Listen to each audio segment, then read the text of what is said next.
Good evening, and welcome to Riderpiece Theater. Me, Alistair Dayhawk, and tonight, me proud to present this powerful tale of Kamen Rider Geats, episode 28, The Gift of Life and Purpose. And the reason I named this tale The Gift of Life and Purpose is because this is a Gene episode. And this is where Gene experienced like raw emotions, his raw feelings of almost losing a friend to really feeling sadness and shedding a tear after listening to Ace's story. And he even said that he didn't know what he was getting himself into until he met Ace and just visited our world, and it led him to make this ultimate decision for himself at the very end. And mind you, this episode was so beautifully done in the way that it reminds us humans that nothing lasts forever. The moment we go, we don't take anything with us. We don't take our money, we don't take our television sets, our computers, our action figures, whatever it is that we own. We don't take with us where we're going. And it's important for us to continue on living, finding a purpose in life, and just don't live in the past. And that's pretty much one of the moral lessons in this episode, and it was beautifully done. To come from an episode last Sunday where it felt flat to where we are now, geez, I'm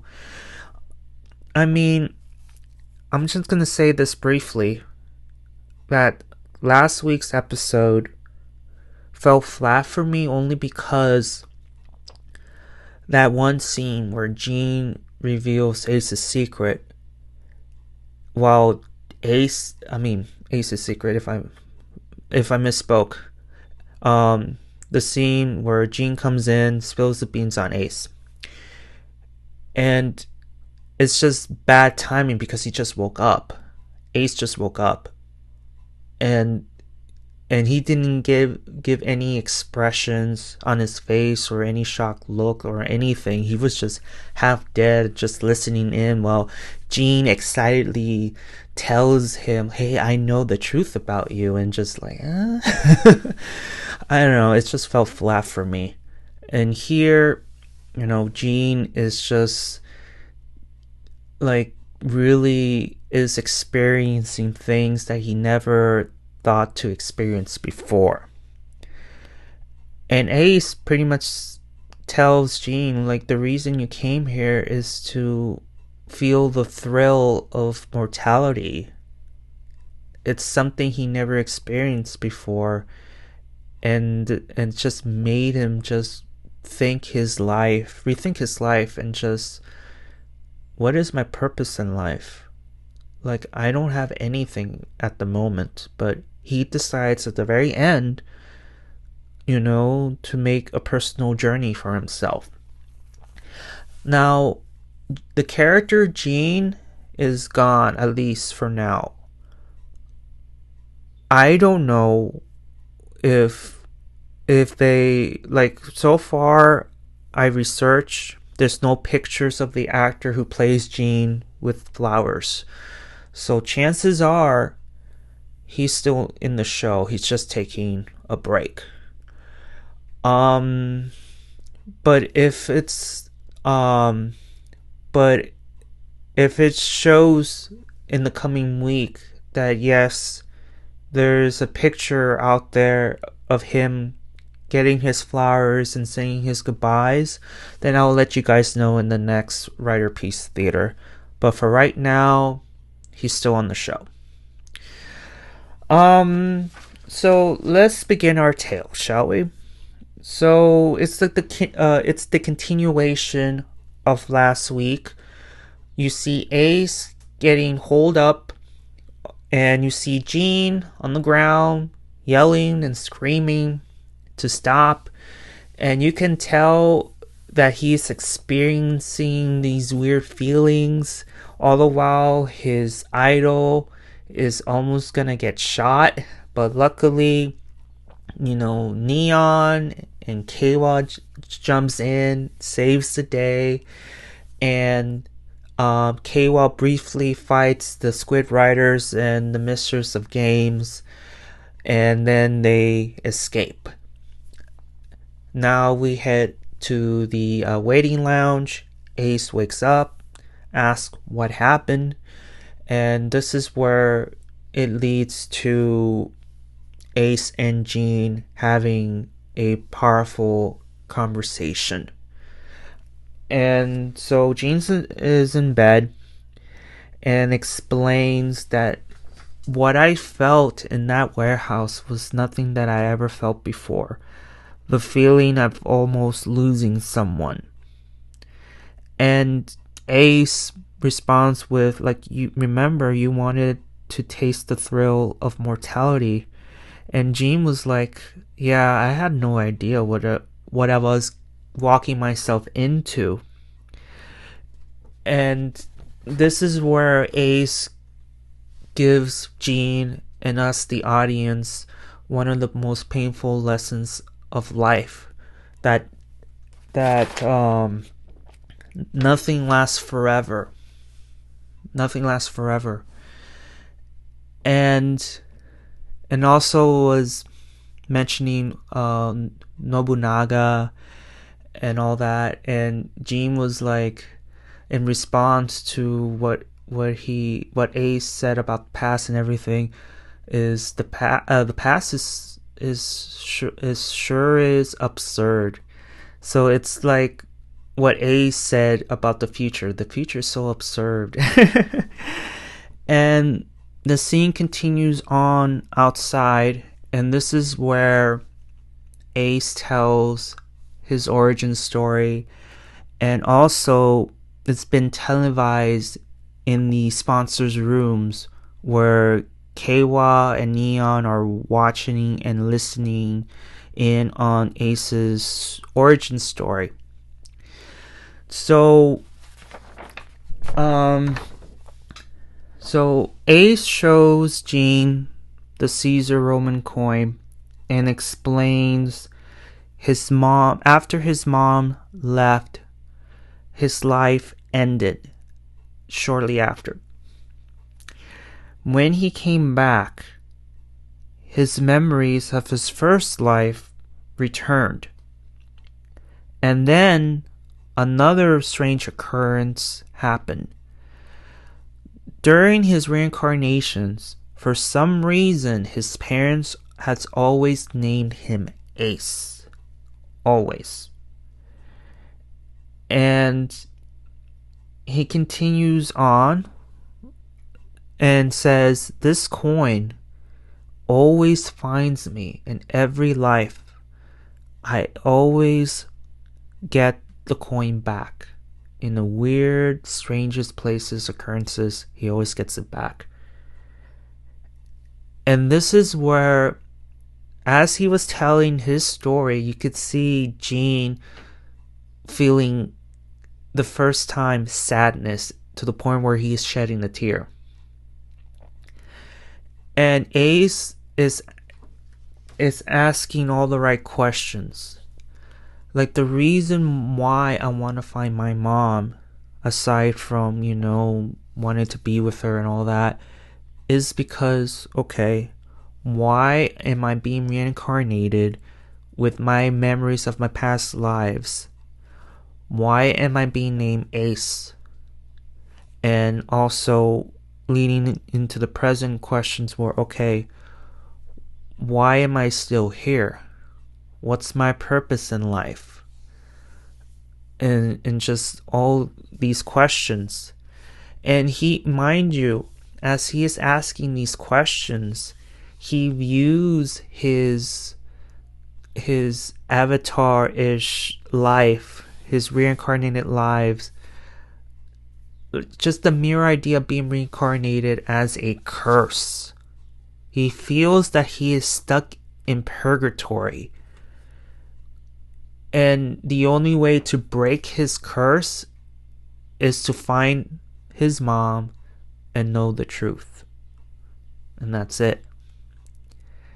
And this is where Jean is affected. You can tell that he was about to cry, and he shed a tear, and Ace was like, this is a surprise, why are you crying? And of course,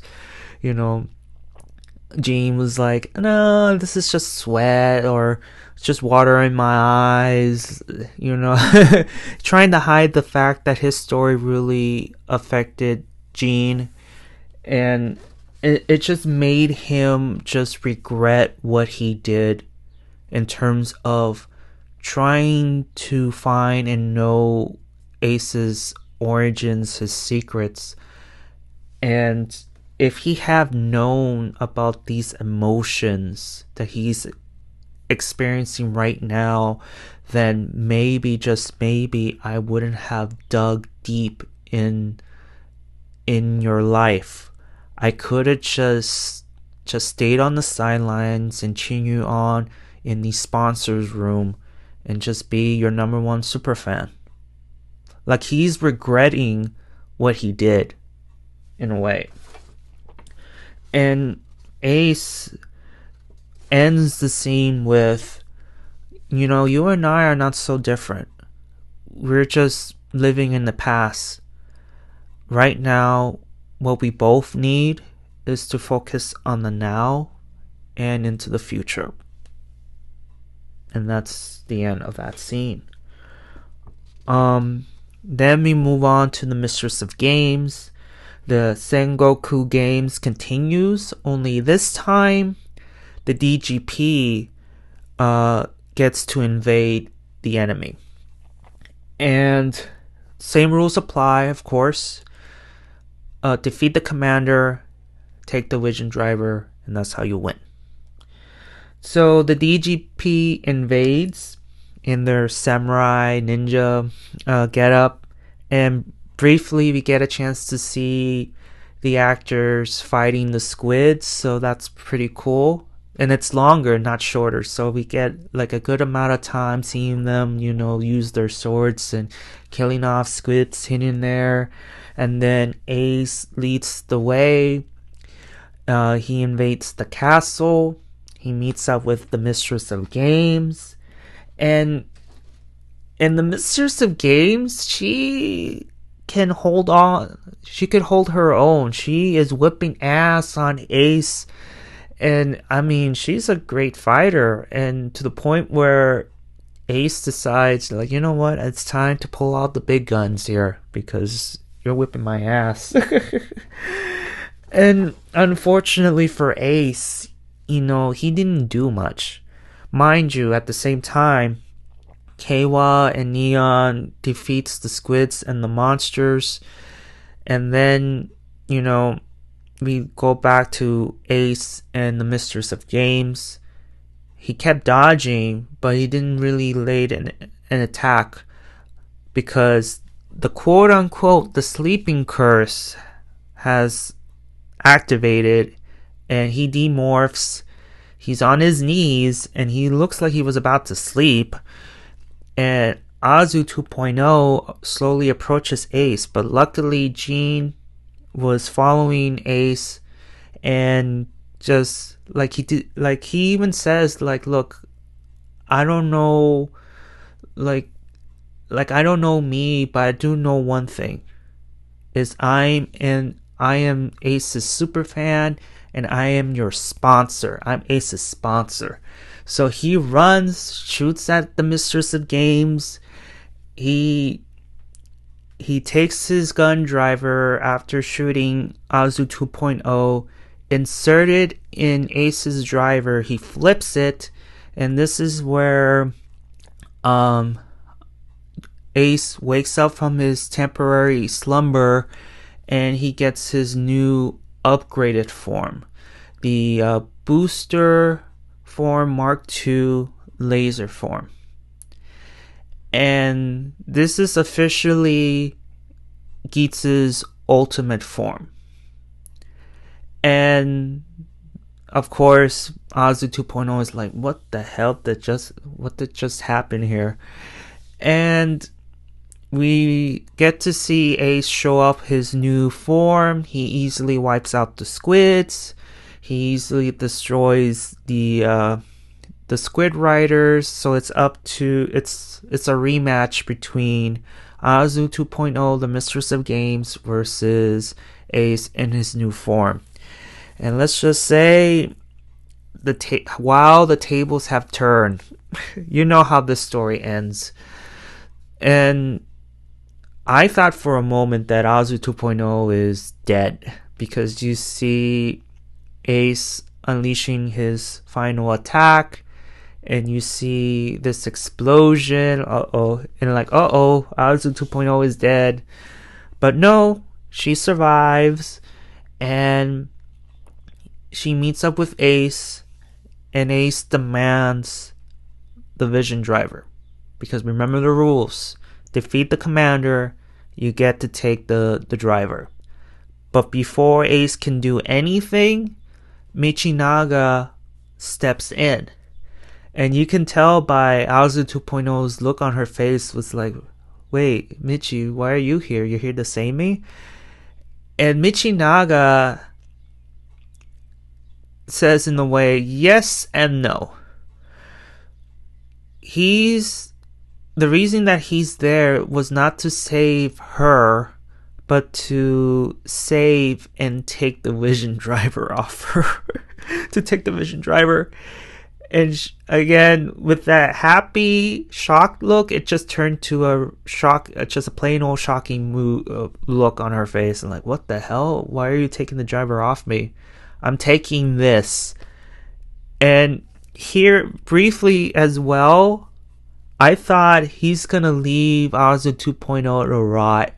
Just takes the driver and just leaves her there. No. So he takes the driver off her, and he does indeed save Azu 2.0, so they teleported themselves away, and that's it. So we lead into the final scene between Ace and Jean, at least for right now. Ace returns his gun driver back to Jean, but Jean tells Ace, you keep it. I made the choice of leaving. I'm leaving to find myself a purpose. And, who knows when I'll be back. And Ace is like, that's good on you. Just don't be a stranger and come back sometime. And always remember, you're always going to be my number one supporter, my super fan. And I thought that was pretty cool. He does the two sweets on his head instead of, the traditional way. And he leaves happily. And I have a question for you guys. As Jean was leaving, was he walking weird? It looked like to me he was trying to he just walked strangely for some reason. Like he was trying to skip, but it just looked weird on screen. I don't know what it was, but it just, the way he was walking away was weird. So it's official. Jean, as right now, he is going on a personal journey. And then he only says goodbye to Ace, but not the other people who are just behind Ace. It's just, what about us? Are we going to say goodbye? Are you going to tell us goodbyes? Nothing. He pretty much said goodbye to Ace, but he just neglected the rest and just tries to skip away to whatever it is. And let's be honest, Ace doesn't really need a sponsor anyways. He's good on his own. after that emotional goodbye, that send off, we go back to the enemy headquarters. Evil Greenhouse Man tells Michinaga to hand over the Vision Driver and give it back to the Mistress of Games, but Michinaga says, hell no, I'm gonna keep it.